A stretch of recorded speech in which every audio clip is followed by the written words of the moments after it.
कहीं अगर नाइंसाफ़ी हो रही हो और कोई उन्होंने अखबार में खबर पढ़ते थे तो वो बुला के कह देते कि इसकी एक्सप्लेनेशन चाहिए। हर एक को हाज़िर कर सकते थे और लोग को पता था कि एक सुप्रीम कोर्ट है और ये आखिरी दरवाज़ा है। इसके आगे हमारे पास कोई दरवाज़ा ही नहीं है कि जहाँ पर इंसाफ़ के लिए जा सकते हैं। अवाम कहाँ जाएगी इसके अलावा? हम अवाम ही है ना।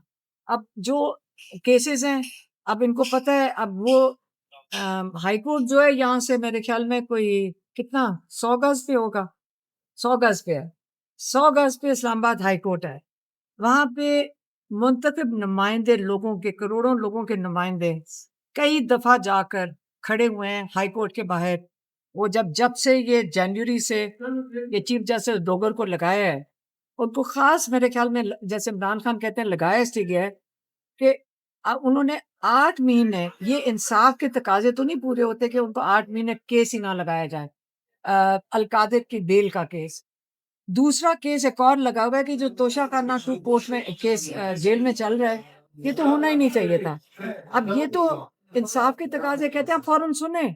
एक अपील डाली गई है कि आप ये केस डबल जेपरडी का आप ना सुनें।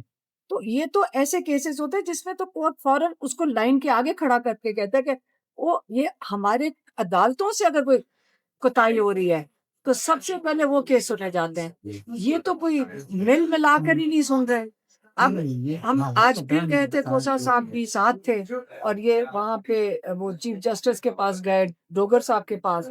उन्होंने कहा कि जी मैं 25 तारीख को 25 सितंबर को अल-कादिर केस बेल हियरिंग लगा लूँगा। ये उनको कमिट किया खोसा साहब ने। लगा दी है।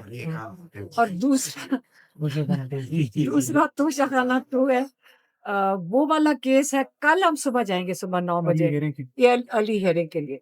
अब वो अगर ये आपको पता है कि हम उन 2 केसेस के लिए जब ये ऊपर गए खोसा साहब, तो प्रायोरिटी तो chief justice of supreme court की यही है कि इंसाफ के तकाज़े कहते हैं कि आप पहले इन केसेस को सुनें। ये जो नाइंसाफ़ी हो रही है, इसको नहीं होना चाहिए और चीफ जस्टिस को नहीं जाएँगे तो हम कहाँ जाएँगे?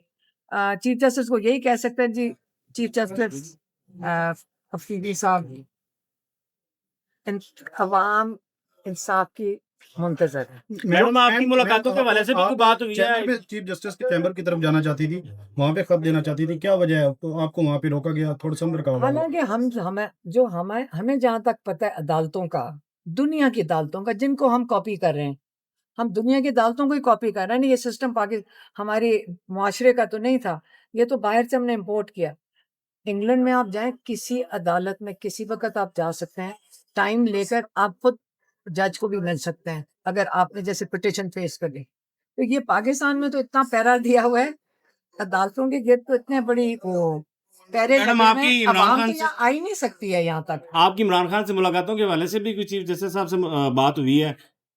ये सारा कुछ कहा हुआ है, अब खत में है इमरान खान का वो खत का वो उसको रिव्यू करेंगे, तो कल वो खोसा साहब को जवाब अच्छा, इसका मतलब है कि अब 24 घंटों के बाद जो है वो मामलात आप लोगों के अदालतों में केसेस के हवाले से तमाम तर मामलात में 24 घंटों से टाइम शुरू हो जाएगा आप लोगों का? अभी क्या टाइम है? क्या टाइम?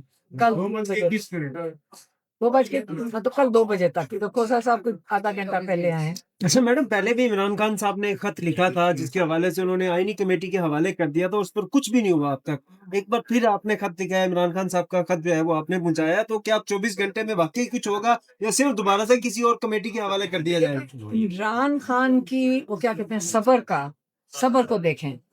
3 साल पहले उन्होंने कहा था मैं अपने सारे केसेस का सामना अदालतों में करूँगा और किया उन्होंने। उनको उनको सबसे बड़ी मैं जो कहते हैं ना कि पहचान और उनको दाद देनी चाहिए इमरान खान ने। कभी कानून के दायरे से वो खुद नहीं निकले। उन्होंने कहा मैं अदालत में जाता रहूँगा और ये इम्तिहान इमरान खान का तो है नहीं, वो तो अपना जो एक इंसान कानूनी तरीके से वो हर चीज़ का सामना कर रहे हैं, खत भी लिख रहे हैं। तो ये तो अब जो इम्तिहान है उनका है जिन्होंने इंसाफ देना है। ठीक है?